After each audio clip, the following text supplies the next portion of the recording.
सो हम बात करते हैं फेब्राइल सीजर की नोट्स की। यार ये जो टॉपिक है ये मेडिसिन में कम इम्पोर्टेंट है, पीडियाट्रिक्स में ज़्यादा क्वेश्चन आ सकते हैं इससे। सो स्टार्ट करते हैं फेब्राइल सीजर के नोट्स की। तो ये क्या है भाई? It is seizure associated with what? Fever. Seizure associated with fever, और फीवर कितना? मोर देन 101 डिग्री फ़ारेनहाइट, ठीक है। And due to extra cranial source.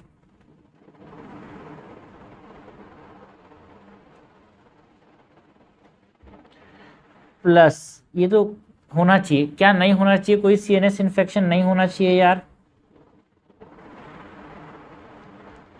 है ना। कोई मेटाबॉलिक डिस अरेंजमेंट नहीं होना चाहिए, नो मेटाबॉलिक डिसअरेंजमेंट और डिरेंजमेंट। और क्या नहीं होना चाहिए? ऐसा प्रायर कोई भी फेब्राइल सीजर की हिस्ट्री नहीं होना चाहिए, तब जाकर उसको क्या बोलेंगे? फेब्राइल सीजर बोलेंगे। Any prior history of a febrile seizure, ठीक है। कौन से एज को अफेक्ट करता है? It affects less than 5 years of age, इसीलिए पीडियाट्रिक्स में ज़्यादा इंपॉर्टेंट है ये। पैथोजेनेसिस की बात करें, it is due to the response of the, है ना, immature brain to febrile illness, response of immature brain to febrile illness। Aetiology कारण क्या क्या हो सकता है भाई हमारे पास? इन्फेक्शन में ASOM, डिसेंट्री, वायरल फीवर, और इम्यूनाइजेशन की अगर हिस्ट्री है, ठीक है। टाइप्स की बात करें तो हमारे पास 3 टाइप के फेब्राइल सीजर होते हैं: simple, complex and febrile status and simple febrile seizure plus, ठीक है। 4 टाइप के। सो पहला जो है वो है सिंपल फेब्राइल सीजर, जो कि हमारे पास 6 month to 6 year of age वालों में देखने को मिलता है। यानी generalise tonic clonic seizure type होता है ना। It last for less than 15 minute and यहाँ पे रिकरेंस नहीं देखने को मिलता विद इन 24 आवर।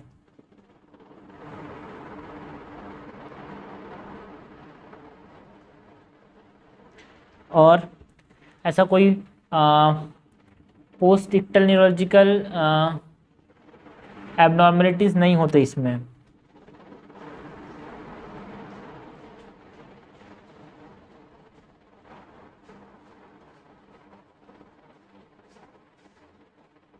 सो ये हो गया सिंपल टाइप। दूसरा है हमारे पास complex type of febrile seizure, and complex seizure जो है लेस देन 5 मंथ वालों में देखने को मिलता है एंड मोर देन 6 ईयर्स वालों में देखने को मिलता है। एंड ये कैसा टाइप का होता है यार? ये फोकल या फिर फोकल जनरलाइज टाइप का होता है। एंड यहाँ पे ये मोर देन 15 मिनट तक लास्ट करता है। सिंपल वाला लेस देन 15 मिनट था, कॉम्प्लेक्स वाला मोर देन 15 मिनट था।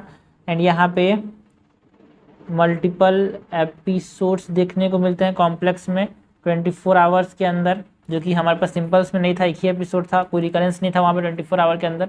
एंड वहाँ पे सिंपल के अंदर कोई एसोसिएशन नहीं था भाई post ictal neurological abnormalities, but हाँ complex is associated with post इक्टल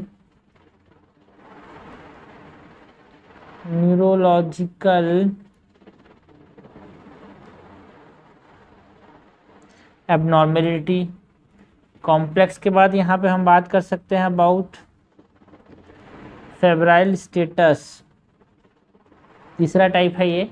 and ये 30 मिनट ज़्यादा लास्ट करता है यार, 15 मिनट तो ठीक है, 30 मिनट से ज़्यादा मतलब एक लॉन्ग लास्टिंग एपिसोड होता है, एक ही एपिसोड होता है, वन लॉन्ग लास्टिंग एपिसोड और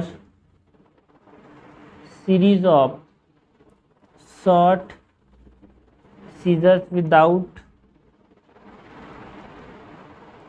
regaining what? Without regaining consciousness, है ना। इंटरडिक्टली मतलब समझना सीजर के फेज, बीच वाले फेज। पोस्ट डिक्टली मतलब सीजर के बाद वाला फेज, ना। Without regaining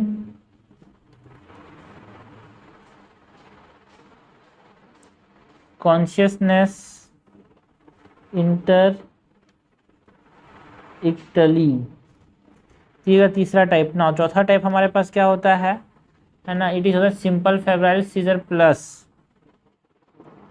simple febrile seizure, S Z से रिप्रेजेंट करता हूँ इसको, प्लस।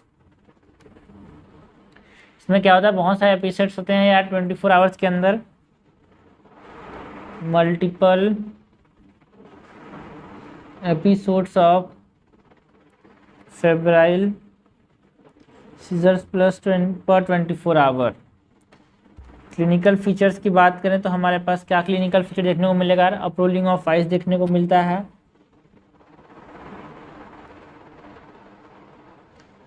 और फिक्स्ड गेज, मतलब एक चीज को देखता रहेगा आदमी,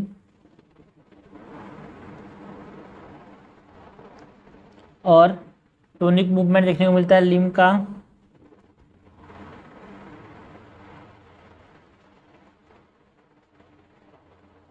ये होगा क्लिनिकल फीचर्स ना। अगर हम बात करें कौन कौन से रिस्क फैक्टर जिसकी वजह से हमारे पास रिकरेंस हो सकता है, तो कुछ मेजर रिस्क फैक्टर हैं एंड कुछ माइनर रिस्क फैक्टर हैं जिसकी वजह से रिकरेंस हो सकता है। मेजर में हमारे पास क्या है यार, family history of febrile seizures, और हमारे पास जो कॉम्प्लेक्स फोकल सीजर्स अगर किसी को आए हुए हैं, जिसमें हमारे पास देखना ना, हमने कॉम्प्लेक्स फोकल सीजर हमने बात की है ना, ये वाला मल्टीपल एपिसोड्स अगर होते हैं तो उसमें रिकरेंस ज़्यादा होता है यार।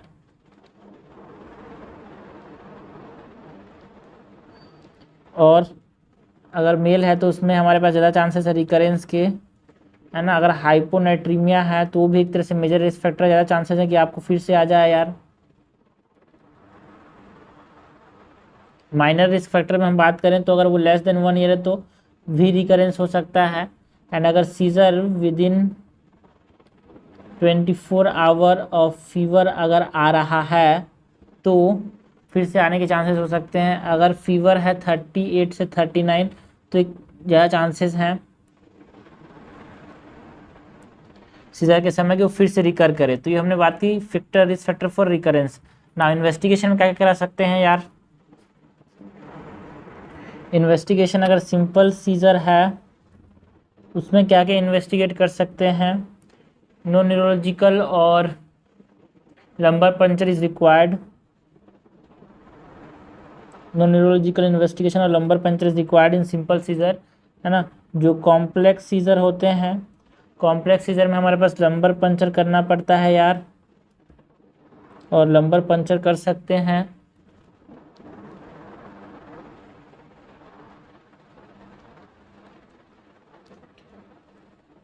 और क्या करा सकते हैं यहाँ पे, ईईजी करा सकते हैं कॉम्प्लेक्स में, है ना। अगर हमारे पास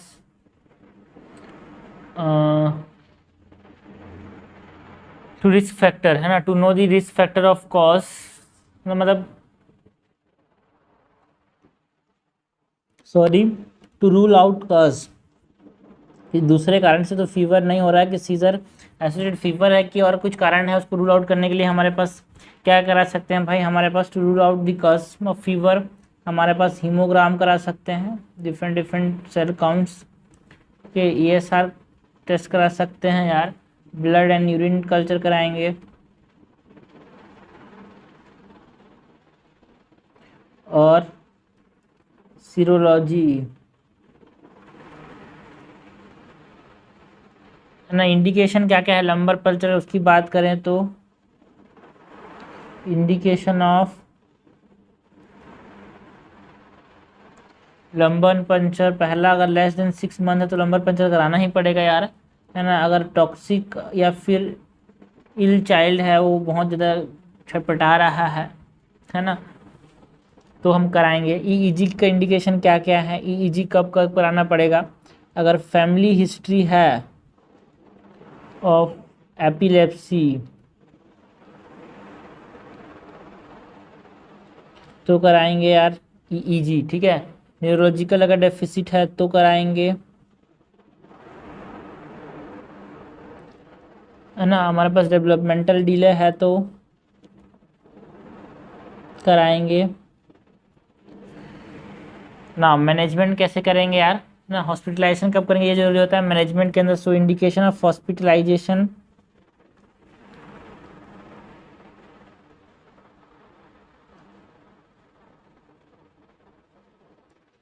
हॉस्पिटलाइजेशन कब करेंगे अगर जो बच्चा है अगर वो लेथार्जिक है पोस्टिटल फेज के बाद भी तो करा हॉस्पिटलाइज करना जरूरी है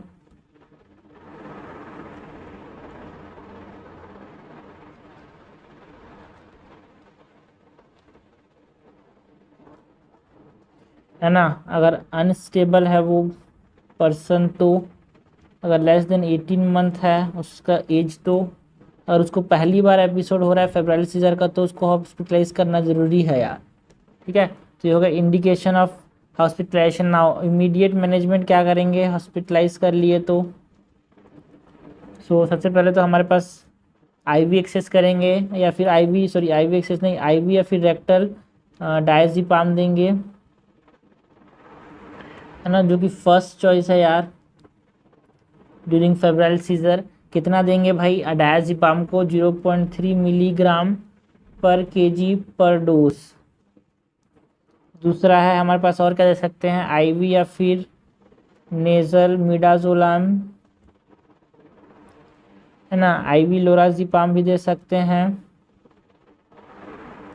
और रेक्टल क्लोराज़ेपाम भी दे सकते हैं।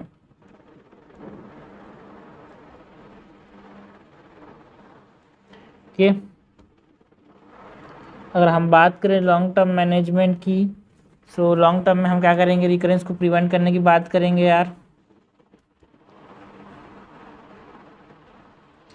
टू प्रिवेंट रिकरेंस यहाँ पे क्या करना है हमको, इमीडिएट डायज़ेपाम का प्रोफिलैक्सिस देना है जब भी फेब्रुअरी सीजर आए तो। Immediate diazepam prophylaxis during the febrile seizures. कितना देंगे 0.3 मिलीग्राम पर केजी पर डोज। कब तक देंगे यार, एवरी 8 to 12 आवर्स। एंड और क्या दे सकते हैं यार, टू प्रिवेंट रिकरेंस एंटीपायरेटिक्स, बुखार आने ही ना दें। तो ये लॉन्ग टर्म मैनेजमेंट है यार to prevent recurrence. This is all about the management, है ना। इंडिकेशन ऑफ हॉस्पिटलाइजेशन हमने देखा, investigation, clinical feature, recurrence, age, aetiology, types, pathogenesis. Okay, this is all about febrile seizure. बहुत इंपॉर्टेंट टॉपिक है यार CNS के अंदर and with reference to paediatrics point of view बहुत इंपॉर्टेंट है।